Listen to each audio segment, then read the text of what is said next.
അച്ഛാ നമ്മുടെ ബന്ധുക്കളെല്ലാം ഉച്ച ബന്ധു വരണം. അയ്യോ ഉച്ചയ്ക്ക് വീട്ടിലാണെങ്കിൽ ഫുഡ് ഒരു പുല്ലില്ല, അവരൊരു ബന്ധുണ്ടായി കൊടുക്കും. ആ ബെസ്റ്റ് അമ്മയാണെങ്കിൽ അവിടെ കുഞ്ഞ പനിയിൽ ചേർപ്പാണ്. പക്ഷേ ഇനിയിപ്പോ എന്ത് ചെയ്യും? നമുക്ക് ഫുഡ് ഓർഡർ ചെയ്താലോ? അതൊന്നും നടപടിയാവണ കേസല്ല മക്കളെ. ഇന്ന് പനി മുടക്കാണ്. ഓർഡറൊക്കെ അവധിയാണ്. ഇനിയിപ്പോ വേറെ എന്തെങ്കിലും വഴി? വേറൊരു വഴി ഞാൻ കാണുന്നു. ഇനിയിപ്പോ നമ്മൾ തന്നെ ഇറങ്ങേണ്ടി വരും.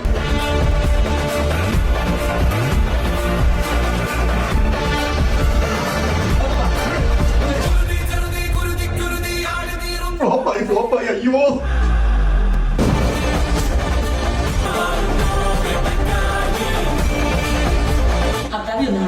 ഈ റീൽ ചെയ്തവർ ചിലപ്പോൾ ഉദ്ദേശിച്ച് കാണില്ല, പക്ഷെ വളരെ പ്രോബ്ലമാറ്റിക് ആയിട്ടുള്ള ഒരു സംഭവമാണ് ഇവിടെ ഗ്ലോറിഫൈ ചെയ്ത് കാണിച്ചിരിക്കുന്നത്. ഇനി എത്ര വയ്യെങ്കിലും വീട്ടിലെ കുക്കിംഗ് അമ്മയുടെ തലയിലാണ്. അതെന്താ അച്ഛനോ മകനോ കുക്ക് ചെയ്തൂടെ? ഇനി ഭയങ്കര സംഭവം കുക്കിംഗ് അറിയില്ലെങ്കിലും ഇപ്പൊ എത്ര യൂട്യൂബ് വീഡിയോസ് ഉണ്ട്, അത് നോക്കി കുക്ക് ചെയ്യാമല്ലോ. പക്ഷെ അത് അമ്മയുടെയോ അല്ലെങ്കിൽ വീട്ടിലെ പെണ്ണുങ്ങളുടെയോ ടാസ്ക് ആയതുകൊണ്ട് അടുക്കളയിൽ ചായപ്പൊടി എവിടെയാണെന്ന് പോലും അറിയാത്തവരായിരിക്കും കൂടുതൽ ആണുങ്ങളും. കുക്കിംഗ് ആൻഡ് വീട്ടുപണി ഒഴിവാക്കാൻ ആണുങ്ങൾ അറിഞ്ഞോ അറിയാതെയോ ഉപയോഗിക്കുന്ന 1-2 ട്രിക്ക് ഉണ്ട്. അതിലൊന്നാണ് വെപ്പണൈസ്ഡ് ഇൻകോമ്പീറ്റൻസ്. അതായത് ഞങ്ങൾ കുക്ക് ചെയ്താൽ ശരിയാകില്ല, ചെയ്യുന്നതിനിടയിൽ ഓരോ ബേസിക് കാര്യത്തിനും നിങ്ങളെ വിളിച്ച് ബുദ്ധിമുട്ടിച്ചുകൊണ്ടിരിക്കും, അല്ലെങ്കിൽ വൃത്തിയാകില്ല. അതുകൊണ്ട് പെണ്ണുങ്ങൾക്ക് പിന്നീട് ഡബിൾ പണിയാകുമെന്ന് അവരെ കൊണ്ട് ചിന്തിപ്പിച്ച് ഇത് ഞാൻ തന്നെ ചെയ്യുന്നതാണ് ഭേദമെന്ന് അവരെ കൊണ്ട് തോന്നിപ്പിക്കുക. രണ്ടാമത്തേത്, ഇങ്ങനെ അസുഖമാണെങ്കിൽ പണി ചെയ്യുന്നത് അങ്ങ് ഗ്ലോറിഫൈ ചെയ്ത് അവരെ സുഖിപ്പിക്കുക. ആ സുഖിപ്പിക്കലിൽ വീണ ഒരുപാട് അമ്മമാരിൽ ഒരമ്മയെയാണ് ഈ റീലിൽ കാണുന്നത്. ഇതിലെ ആണുങ്ങൾ ഇടുന്ന സീന് കണ്ടാൽ തോന്നും കുക്കിംഗ് അല്ല, അവർ റോക്കറ്റ് ഉണ്ടാക്കാനാണ് പോകുന്നതെന്ന്.